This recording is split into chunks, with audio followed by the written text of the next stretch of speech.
32253.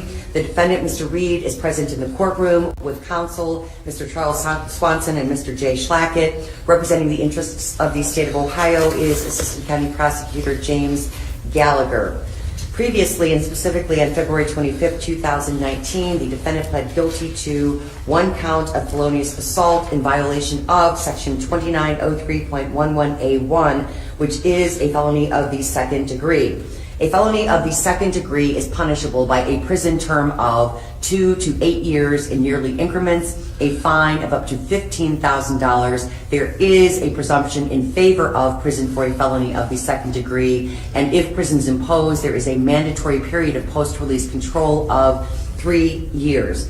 The court has reviewed the pre-sentence investigation report and has made that report available to counsel. Is that correct? Yes. Yes, it is. Thank you, Your Honor. All right, thank you. And are there any corrections to that report? No. All right, thank you. What would you like to say then on behalf of your client in mitigation? May it please the court, Your Honor, on behalf of this young man and on behalf of Mr. Swanson, Your Honor, he's 19 years old. He's got no prior felony history, which of course you may say, well, how could he? He's only 19 years old. But I understand he doesn't have a prior criminal history. He graduated Shaker High School, Your Honor. He's been employed. If I may submit just some documents, they're basically letters of recommendation, if I may approach.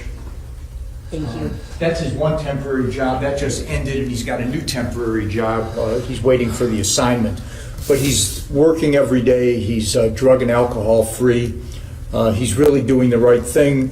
Now, I know the problem that we have, Your Honor, of course, is that under 2929.12 or 2929.13 D1, there's a presumption of incarceration. But under 2929.13 D2, we can overcome that finding if you make a finding that a community control sanction would not demean the seriousness of the offense. That's number one. And if you determine that the less likelihood of recidivism is outweighed by the more likelihood of recidivism. So I think, Your Honor, if you would be inclined, the law lets you overcome the presumption if you're of that mind to do so.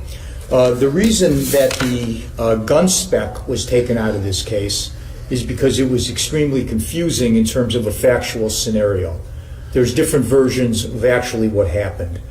Some people were saying it was a marijuana transaction. Some people were saying it was over speeding in a neighborhood.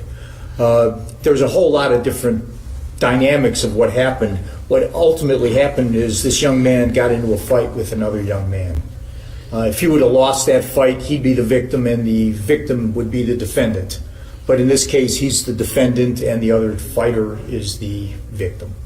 So, Your Honor, I'm going to ask you if you could please allow this young man an opportunity to not go to prison, give him one shot at a community control sanction, overcome the presumption, and let him get rehabilitated through the criminal justice system. He's going to have collateral consequences. It's F2 consequence of violence, incident of violence. As a consequence, he's never going to get that case expunged unless the legislature becomes more charitable in the future. So he's got that the rest of his life. It's hard enough for a young African American to make it, even more so when you have a felony conviction. And that's his fault, nobody else's. But I'm just saying there's some community control that I think could adequately protect society, adequately punish this offender, and that would not demean the seriousness of what happened.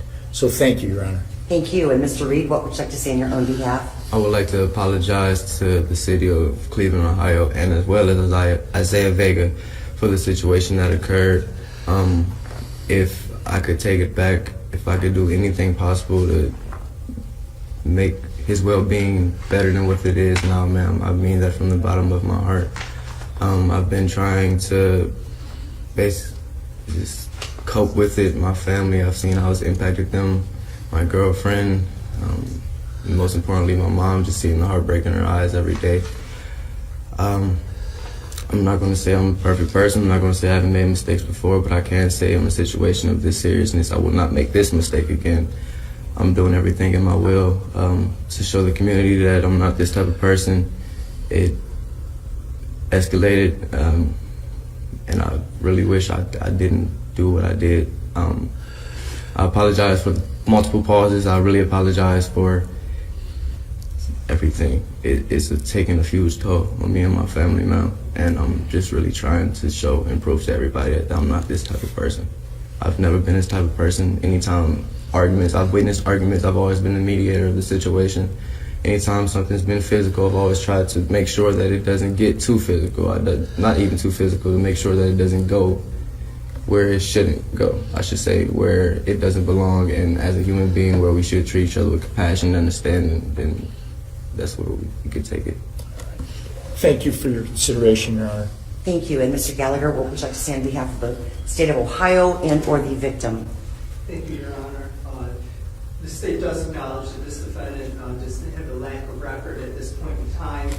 Your Honor, essentially what happened here, as initially reported, was the argument started over allegation of speeding in a street and going through a stop sign. It later indicated that that person who was speeding was the defendant and that our victims had been in contact with him for some sort of transaction to purchase of marijuana. That was how he was identified in the end, Your Honor. Allegedly, after this altercation happened, the defendant exited his vehicle, got into some sort of confrontation with the victim, Isaiah Vega, and Isaiah ended up getting struck. He did lose consciousness. He ended up having to get staples in his head. I spoke with him. It was initially reported that he was struck with a firearm, essentially pistol whip, Your Honor. I asked him if he recalled that. He indicated he did not recall if it was a firearm or not. It did feel like an object. That's why we got to the felonious assault plea without the firearm specification. There is a presumption of prison here, Your Honor. In speaking with Mr. Vega, he indicated several months ago that he was leaning towards wanting prison for this defendant. I have not spoken with him after he indicated that. He's not present today. At this point in time, Your Honor, the state would just put on the record that there is a presumption in favor of prison and then defer to the judgment of the court in this matter. All right, thank you. And you said that there were staples in... Yes, there were staples received by the victim. How many? On the top of his head. I believe 4, Your Honor. That's what was relayed to me from him. All right, and I know in the PSI it indicates that when the EMS arrived that the victim began convulsing violently and blood began pouring out of his mouth. Is that accurate? Your Honor, that was in the initial... That's accurate, Mr. Reed? I read the report when I online. When I actually, excuse me, sir. When I actually realized the seriousness of the situation, I did contact one of the victim's friends to ask, was he okay? I started to really feel bad about the situation. So you would agree that the injury to Mr. Vega was significant? Was yes, serious? but it was not with the object. He fell and hit his head, ma'am. It was not with the object. I can assure you that 100% from the bottom of my heart on my son's life, whatever I can possibly do to prove that it was not with the object. He hit his head once he fell after I struck him one time. Never pulled out an object to hit anyone with anything. All right, the PSI demonstrates, and I'm sure this is taken from the police report, but that a witness, Gunn Jr., stated that the driver, meaning you, Mr. Reed, took out a handgun and pistol whipped Vega on the rear left side of his skull before pointing the gun at the large party of people in front of the house, stating, quote, "Y'all got me fucked up," end quote, before returning to the vehicle and fleeing. Is that your understanding, Mr. Gallagher? Your Honor, that is my understanding of the initial police report. And in speaking with Isaiah, he indicated he didn't have a recollection of the events right at that time. He had apparently some memory loss from the incident. He indicated that he believed he was struck with an object. That was what he indicated. He indicated he was not sure whether it was a firearm or not. All right. Thank you. The court has considered the record, the oral statements made today, and the pre-sentence investigation report. Obviously, I just received these documents from you, Mr. Schlackett, and They're I've had a just- chance to peruse them. They're briefly. letters of recommendation, Your Honor. Correct. These are letters from Dawn Sizemore with Shaker Heights City School District, Teresa Douglas, again, apparently a teacher, and Ms. Harville, also apparently somebody with the Shaker Heights School and an indication that from Adam Beamer, production supervisor with Dufall in Walton Hills, that Mr. Reed's been a temporary employee. The court has considered the purposes and principles of sentencing under revised code section 2929.11 and the seriousness and recidivism factors relevant to the offense and offender pursuant to revised code section 2929.12 and the need for deterrence, incapacitation, rehabilitation, and restitution. In terms of the seriousness factors that apply, certainly one does to the extent that the victim sustained serious physical injury as a result of the actions of Mr. Reed.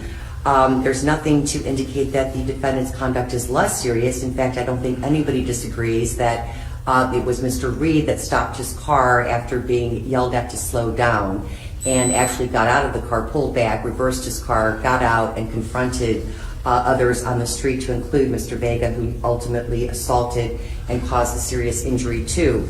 In terms of recidivism being more or less likely, certainly Mr. Reed is remorseful as he stands here today, and he does not have a prior criminal record, felony conviction, but nonetheless the probation department has evaluated his risk of recidivism as being high based upon peers and other factors that they consider in making that determination.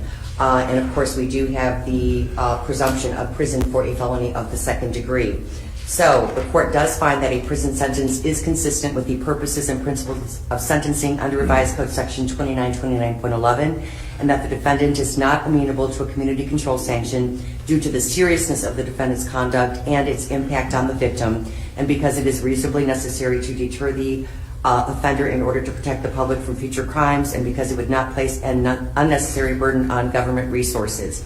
Now, it is ordered then that on the felony of the second degree, because this is the defendant's first felony conviction, and he's 19 years old and has made some progress since this offense occurred, that the defendant shall serve a term of 2 years in prison on the sole count that he pled guilty to.